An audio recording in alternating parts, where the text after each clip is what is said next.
Hinahabol ako ng isa sa malalaking lalaking unggoy na malaki ang bayag habang kinukuha ko ang bag ko. Ang baho nito pare, parang may kakaibang sustansya. Ang astig ng estrukturang yan. Kailangan nating ilabas ang mga unggoy dito. Hindi ako magsisinungaling, medyo kabado ako. Pwede mo rin kainin ang laman nito. Tignan mo pare, kinukuha ko lahat ng laman. Grabe. Mga pare, nandito na tayo sa isa sa pinakamagandang tropika na dalampasigan sa Indonesia ngayon. Sa susunod na 24 na oras mga pare, magtatagal ako gamit lang ang kutsilyo at flint ko. Yun ng resources natin. Mga pare, susubukan nating mabuhay dito sa dalampasigan sa mga susunod na araw. May puting buhangin, asul na tubig, at makakapal na luntiang halaman sa taas. Ang ganda pare. Ipapakita ko ang laman ng backpack ko para patunayan na hindi ako nandadaya. Meron tayong drone dito na hindi naman makakatulong sa akin. Meron tayong GoPro at mga baterya ng GoPro. Wala nang iba sa backpack. Gusto kong subukan ang sarili ko ngayon kung kaya ako mabuhay na wala talagang kahit ano maliban sa mga gamit na ito lang. Ang gagawin natin ngayon ay mag-iikot tayo sa baybayin na ito. Kailangan nating makahanap ng masisilungan. Kailangan nating makahanap ng tubig at kailangan din nating gumawa ng kahit anong uri ng sandata mamaya para sana makapanghuli tayo ng pagkain dahil hindi ako aalis sa baybaying ito hanggang bukas ng umaga. Sige, nagsimula na ang hamon. Dito tayo sa baybaying ito sa mga susunod na araw at ang tanging meron lang tayo ay kutsilyo at bakal na pangsindi. Yun lang ang makakatulong sa atin ngayon. Kaya ang iniisip ko ay gusto kong simulan na mag-ikot dito sa baybayin para makita kung ano talaga ang meron sa paligid natin. Tingnan natin kung makakahanap tayo ng kahit anong likas na yaman o anumang makakatulong sa atin para makagawa ng masisilungan bilang panimula. Maganda ang plano. Baka may makita tayong inanod na isda o iba pa. Mag-ikot na lang tayo at tingnan kung ano mahahanap. Sige, hindi ko kayo lolokohin. Nag-aalala ko kasi, kutsilyo at baka na pang apoy lang meron tayo. Di ko alam paano tayo makakahanap ng pagkain. Susubukan natin gumawa ng silungan. Hindi ko rin alam paano makakakuha ng tabang na tubig, pero dito tayo sa mga susunod na araw. Kailangan nating solusyonan to. Tara, mag-explore pa tayo. Tignan nyo to mga pare. Parang patay na ibon to o kung ano. Ang baho talaga nito pare. Ayan ang ulo niya. Patay na ibon niya na nakita natin. Matagal na itong patay para kainin. Wala na akong makukuhang karne sa hayop na ito. Tingnan mo ang mga paa niya pare. Ang baho niya. Sana nagpapahinga ka na sa paraiso, pare. Tara, tingnan mo to. Pwede nating magamit to mga astig. Tingnan mo to. Siguradong ilalagay ko to sa backpack. Sigurado yan. Nakakita tayo ng lubid. Pwede siguro natin itong gamitin para magtali ng kahit anong istruktura. Gagawa ko ng lupit na istruktura ngayon, mga tol. Pwede natin itong tulugan ng ilang gabi kung kailangan. Malaking tulong ito. Yeehaw! Grabe, pare. Tingnan niyo to mga tol. Isa tong patay na butete. Ang baho! Kita nyo lahat ng uod dyan. Tingnan nyo yung mga nipin niya. Sobrang baho talaga nito, pare. Tingnan nyo yan, oh. Wow. Patay na isdang butete yan. Marami tayong kahoy sa likod at natural na bubong dito. Pwede natin gamitin ang ilan para gumawa ng silungan. Magtatagal tayo rito sa susunod na ilang araw. Ayokong ma-dehydrate at ayokong ma-heat stroke. Kita mo dito, nakakita ako ng mahaba at tuwid na kawayan. Ipinuwesto ko ito dito sa puno. Gusto kong gamitin ito bilang pahalang na suporta, tapos limisin natin lahat dito. Sige, nakakita ako ng mahaba-habang kawayan at may maganda itong Y na hugis at mukhang matibay talaga. Kaya sa tingin ko, magagamit natin ito para palakasin yung istruktura sa likod natin. Nakapalakas ko lang ng pahalang na suporta ngayon. Mas matibay na siya, pero gagamitin ko pa itong ilan dito. Maraming lumang lubid at iba pang nahanap namin sa tabing dagat. Gagamitin ko ito pang tali ng mga dulo at iba pa para masigurong matibay. Lupit ng istrukturang to, pare. Sa tingin ko, magiging totoong bahay na pwede naming tulugan ng ilang araw. Sigurado ako. Excited na ako.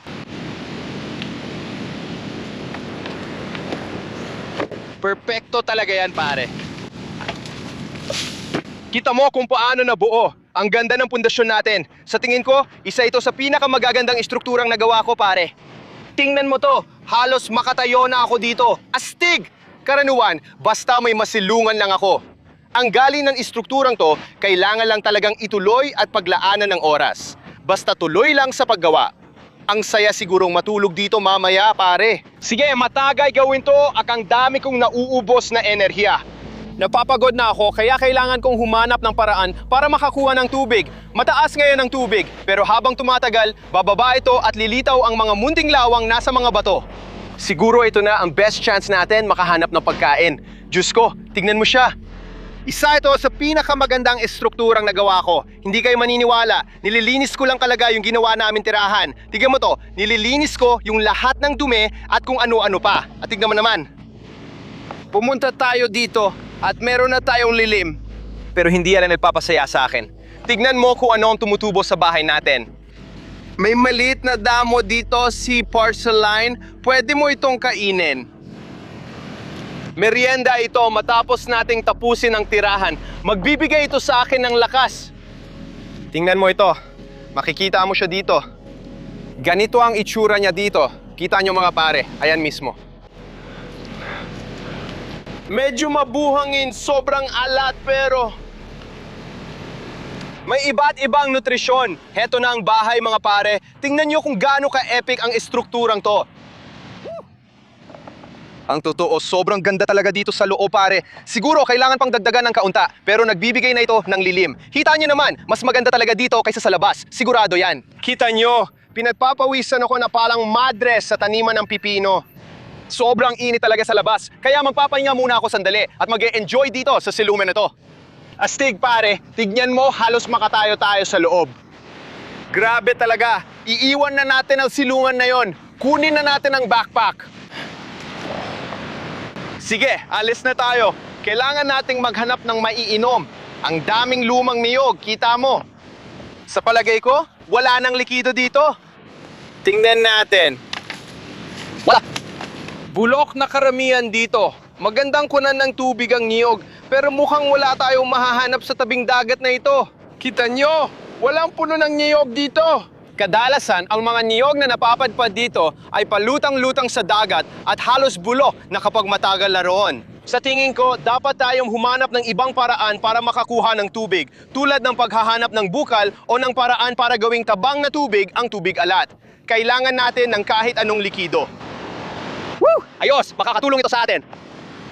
Kita mo to! Boteng salamin ito, talagang makakatulong ito sa atin. Kailangan natin makahanap pa ng isa nito. Parang nakahanap tayo ng ginto. Tingnan mo to. Tingnan mo kung gaano na ito kadumi at luma. Kadiri, pare. Yan, magagamit natin yan. Kailangan lang nating linisin. Sige, makikita nyo na nilinis na namin ang mga boteng ito ngayon. Gagamitin natin ito dito para gawing inuming tubig ang tubig dagat. Ang gusto kong gawin ngayon ay punuin ang mas malaking bote. Kita nyo dyan. Gusto kong lagyan ito ng tubig alat hanggang kalahati, tapos magsisindi tayo ng apoy. Tara, punuin natin itong bote. Grabe mga tol, tignan nyo to. Pabalik na sana ako sa kampo. Kita nyo itong blue button na dikya dito. Itong ilalim ng bote, kapag natamaan ka, siguradong masakit. Ang pwede mo talagang gawin ay hawakan ng bula. At pwede mo rin gawin ito. Pwede mo siyang paputin dyan. Tapos na siya, hindi na maanod sa agos at manakit ng tao. Tignan niyo to, pabalik lang ako sa kampo. Pare, sobrang balbo ng alimamong to. Nakikita niyo ba? Wala naman talagang sustansya dito. Balat lang to, pare. Oo, hindi talaga yun nakakain. Yan ay puffer fish na may lason na kayang pumatay ng 30 taong nasa hustong gulang. Ngayon, patay na siya. Malamang may dala pa rin siyang kaunting lason sa katawan niya, pero hindi ko siya pwedeng kainin o gawin kahit ano sa kanya. Nag-iingat talaga ako para hindi niya ako matusok. Wow! Oh. Ang kailangan nating gawin ay magpaapoy tayo para makaluto. Ang apoy na yon ang tutulong sa atin para makagawa ng malinis at maiinom na tubig gamit ang mga boteng yon. Hindi ako magsisinungaling. Talagang dehydrate na ako ngayon. Kailangan ko talaga ng tubig na to. Hindi kayo maniniwala. Pumunta lang ako para kumuha pa ng panggatong at sinalakay ng mga unggoy ang kampo ko, bro. Tingnan mo yung mga aso. Akala ko kukunin na nila lahat ng gamit ko sa kamera. Tingnan mo siya. Tinatakot niya ako. Tingnan mo siya, pare. Tingnan mo siya. Umalis ka dyan, pare. Oo, tinatangkang atakihin nila ako. Sige, kukunin ko na ang bag ko. Tingnan mo siya, tinatanggang atakihin niya ako. Sige, binibigyan namin siya ng espasyo. Inaatake kami ng mga unggoy dito, bro. Nagbibiro ka ba? Sana umalis ang mga unggoy kapag nakita nilang wala akong may bibigay. Ewan ko kung bakit parang 20 sila sa paligid ng kampo natin na yon. Isa sa mga lalaking unggoy na may malaking bayag ang humahabol sa akin. Papalapit siya sa akin. Tingnan mo siya, tingnan mo. Tingnan mo, papalapit siya. Umalis ka pare. Ang sarap sa pakiramdam gumawa ng kampo ng mga 3-4 na oras tapos kukunin lang ang mga unggoy dito sa Indonesia. Diyos ko! Kukunin ko ang mga bote ng tubig at aalis na tayo. Hayaan muna natin sila. Mamaya, subukan nating bumalik sa kampo para doon matulog kasi wala na tayong mapupuntahan. Kita mo sila sa tabing dagat sa likod ko. Paalisin natin silang lahat dito. Ayokong makipag-away sa unggoy kasi mas malaki ako sa kanya. Pero grabe, ang bilis ng mga yon at matitindi ang mga panga nila. Sige, sa puntong ito, wala na tayong campsite mga tol. Matutulog na lang kami sa tabing dagat kasi nasakop na ng mga unggoy ang kampo namin. Seryoso ba to? Inubos ko oras ko dyan. Nakakabigo talaga yon pero nakakatawa rin. Nanggungulekta lang ako ng mga pangsindi kasi nawala lahat dahil sa mga unggoy. Hindi ko kayo lulukohin mga tol. Bilad na naman kami sa araw ngayon. Mamayang hapon, baka magkadigmaan kami ng mga unggoy. Kailangan nating bawiin ang kampo. Hindi ko alam kung makakatulog ako sa lantad na dalampasigan. Kailangan ko munang pakuluan ng tubig, gumawa ng sandata at maghanap ng pagkain. Kailangan nating labanan ang mga unggoy mamaya para mabawi ang kampo. Hindi pwedeng maagaw ng mga hayop ang pinaghirapan kong itayo. Hindi mangyayari yon. Baka iniisip nyo, takutin ko na lang sila. Madali lang yan. Tol, 20 unggoy yon, pinalibutan ako nung kinuha ko bag ko matapos mag-ipon ng kahoy. Hindi ko kaya labanan ng 20 unggoy. Parang totoong Planet of the Apes na ito. Ngayon, wala na akong pakialam sa iba. Gusto ko lang mapaliyab ang apoy para gawing tabang na tubig ang tubig alat. Simulan na natin. May maganda tayong panggatong. Sindihan na natin. Napaliyab na natin. Napaliyab na natin. Kailangan ko lang dahan-dahang palakasin ito. Sige, nakuha na natin. Nakuha na natin. Nakuha na natin. May apoy na tayo sa lutuan ngayon mga tol. Bumabawi na tayo. Bahala kayo mga unggoy. Lintik kayong lahat. Kita mo, kahit wala na tayong kampo, nakakapag-apoy pa rin tayo. Buhay pa rin tayo, tumatagumpay pa rin tayo, tol. O ayan, kita mo, may apoy tayo ngayon. Nandito ang bote ng tubig natin at nandito rin ang mas maliit. Ang gagawin ko ngayon ay ilalagay ko na to. Gusto kong ihiga ang bote at pagdugtungin ang mga dulo nito. Iinit yan, maglalabas ng sinyaw at papasok sa bote na ito. Kita mo ngayon, may apoy tayo sa tabi ng bote na ito. Umiinit na yan. Makikita mong may singaw na. Mukhang magkakaroon tayo ng konting tabang na tubig, pare. Oo, may plano ng atake. May silungan tayong inagaw ng mga unggoy, pero gusto kong maghanap ng pwede gawing sandata. Sana makagawa ng sibat o iba pa. Gusto ko ring mag-ikot sa tabing dagat. Kailangan nating gumawa ng sandata para mabawi ang silungan natin mamaya. Gusto ko rin makahanap ng pagkain ngayong hapon. Grabe mga pare, tignan nyo to. Hindi ko alam kung alam nyo to. Prickly pear ito. Ang weird na tumutubo siya sa tabing dagat. Isa itong uri ng cactus pero pwede mo talaga. Tingnan mo, natapakan ko yung cactus pare. Ay tingnan mo yan, alis ka sa pako. Alis ka sa pako. Tumapak lang ako sa cactus na yon. Nakikita mo to? Ito ang bunga ng prickly pear. Ngayon, ang gagawin ko ay puputulin ko lang talaga ito ngayon. Gusto ko lang putulin ito. Yan ang bunga ng prickly pear. Pwede natin kainin pero mahirap makita dahil may maliliit itong tinik sa labas. Pag napuntahan sa balat mo, mangangati ka ng ilang araw. Kaya susubukan kong hatiin ito sa gitna. Ayan, nahati ko na. May konting buhangin sa loob pero susubukan ko pa rin kainin ang laman nito. Pare. Ang sarap talaga nito. Tingnan mo yan. Medyo mahirap ipaliwanag kung ano ang lasa nito. Siguro ang pinakamalapit ay parang dragon fruit. Parang napakabanayad lang ng lasa. Sa totoo lang, sobrang sarap niya. Yung prickly pear na yon, grabe ang astig. Pero gusto kong makahanap ng bagay na pwede nating hubugin at gawing sandata dahil gusto kong manghuli mamaya. Kaya tara, mag-explore pa tayo. Tingnan natin kung makakahanap tayo ng pwede nating gawing sandata. Tara na, tingnan mo to, astig to. Yan ay perpektong kawayan na gagamitin natin. Gagawa tayo ng sibat gamit itong astig na to. Kita mo dito. Sana, mabawi natin ang silungan mula sa mga unggoy at makahanap ng pagkain. Yan ang plano natin. Nasa kampo na tayo ulit. Hindi maganda yan. Makikita mo na talagang uminit ito. Sana may natira pa tayong tubig dyan. Tingnan natin. Makikita mo na ang pangunahing bote natin dito ay nabiyak na. Tingnan natin kung may natira pang malinis. Woo! Tignan mo, baby! Di ko alam kung nakita niya yan. May tabang na tubig tayo dyan. Mukhang tabang ang tubig. Subukan natin. Sana hindi maalat. Tabang na tubig yan. Nakagawa tayo ng tabang na tubig mula sa tubig alat dyan. Seryoso? Tignan nyo. Sige. May tubig dyan na pwede inumin. May particles pa, pero tabang na yan. Mayroon siyang parang usok na lasa, parang lasa ng uling, pero sa totoo lang, masarap siya. Ititira ko muna yung natira mga tol. Hindi pwedeng ubusin lahat, pero sapat na yon para malinis ang bibig at ang sarap sa pakiramdam. Whew! Halos naputol ko na yung dulo ng kawayan dyan. Ngayon, itong dulo na lang ng kawayan ang natira at pwede natin gawing kahit ano. Hiniwa ko na ito. Ang gusto kong gawin ngayon ay kunin ang mga sanga na ito at subukang ipasok ito diretso sa pinaghiwaang bahagi ng kawayan. Kailangan kong mag-ingat dito para hindi tuluyang maputol ang kawayan. Sige, panahon na para hasain ang gamit na ito. Kadiri! Ang talas na niyan, baby. Nahasa natin tong gamit. Parang sandata na, pare. Sobrang talas niyan, kaya sigurado akong kaya nitong pabagsakin ng ilang hayop. Pero una, kunin natin ang backpack at bumalik sa kampo. Kailangan nating paalisin ang mga unggoy doon dahil doon tayo matutulog ngayong gabi. Una, paalisin natin sila tapos maghanap ng pagkain. Tara, sana wala na sila dito. Hawak ko ang sibat kung sakaling kailangan nating ipagtanggol ang sarili. Heto na tayo. Nasaan ang mga aso?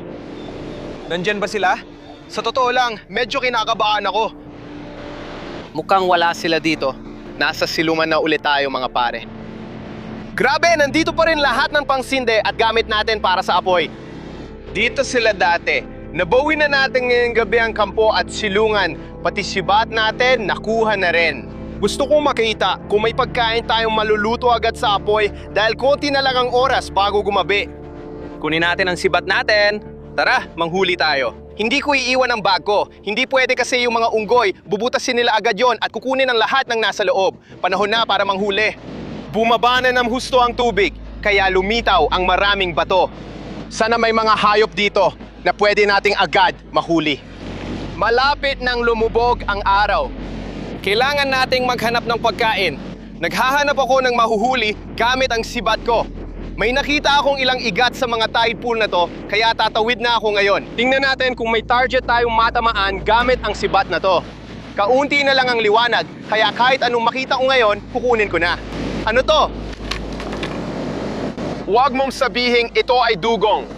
Nakakuha tayo ng pipino sa dagat, pare. Ilalagay ko muna siya sa bulsa kung sakaling walang pagkain. Pwede nating ilagay ang pipino sa dagat sa apoy. Ilalagay ko sa likod ng bulsa ko. May grupo ng isda sa labas. Tingnan ko nga kung marinig ko sila. Medyo mahirap. Nasa gilid lang sila. Hindi, sa tingin ko hindi ko sila nakuha. Kailangan natin yon. Hindi natin siya nakuha. Itong sibat na gawa sa kawayan, hindi talaga tumatagos sa tubig. Kita nyo, ang daming tubig na dumadaloy sa pampanglayon. Halos imposibleng manghuli ng pagkain dito. Ang hirap talaga. May mga isda sa tide pool na to. Sinusubukan kong hulihin. Magulo dito at hirap makita. Tatanggalin ko na lang ang sea urchin sa bato. Ayan na. Tingnan mo, may sea urchin tayo. Sige, pwede nating kainin ang sea urchin. Bubuksan natin at kakainin ang laman o gonads nito. Naka-scavenger mode na talaga tayo. Nakuha natin itong sea urchin at nakuha ko rin yung sea cucumber na nasa bulsa ko sa likod. Yan ang hapunan natin, baby. Nababawasan na ang liwanag, kaya balik na tayo sa kampo para lutuin to. Ayokong magluto sa dilim at mag-set up sa dilim. Paigiin ko na ang apoy, nandito na rin ang mga seafood natin.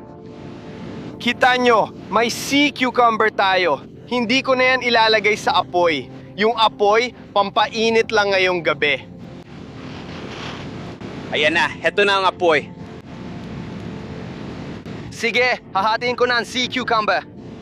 Tingnan mo yan pare. Inaalis ko lahat ng laman loob nitong sea cucumber. Kita mo naman dito, nakuha na natin ang sea cucumber natin. Hilaw pa, hindi pa naluluto. Subukan natin, tol.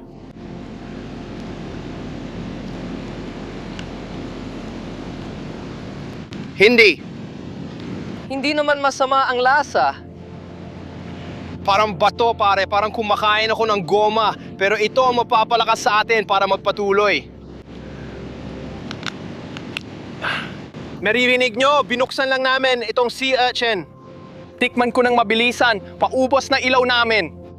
Malapit nang gumabi, baby. Mahirap mapansin dito sa sea urchin na to. Pero kita mo yung maliit na orange na parte. Yan ang kinakain ko. At yan ang gonads. Masarap pala nito, pare. Ayos lang sa akin yan. Mas masarap pa kaysa sea cucumber. Binigyan ko ng 6 o 7 sa 10. Hindi ko masasabing busog na ako pagkatapos nun. Pero may laman na tiyan natin. Ewan ko sa sea cucumber na yon, ang weird talaga. May asim yung lasa pero pinananatili ko lang ang apoy dito para magpainit buong gabi. Kita-kits tayo bukas ng umaga mga tol. Siguro 1 o 2 oras lang ang tulog ko tapos nagising ako at di ko na mapaliyab ang apoy kaya bumalik ako sa kampo natin. May dala akong sibat. Sana wag sumulpot ang mga unggoy. Grabe pare. Isa yon sa pinakamahirap na dabing naranasan ko. Pero tumadal ang silungan natin pare. Hindi madanda pakiramdam ng tiyan ko pagkatapos ng sea cucumber kagabi. Nabuhay kami dito sa liblib na baybay ng Indonesia na walang pagkain, tubig at silungan. Suportahan niyo ako, like at subscribe. Aalis na rin ako rito.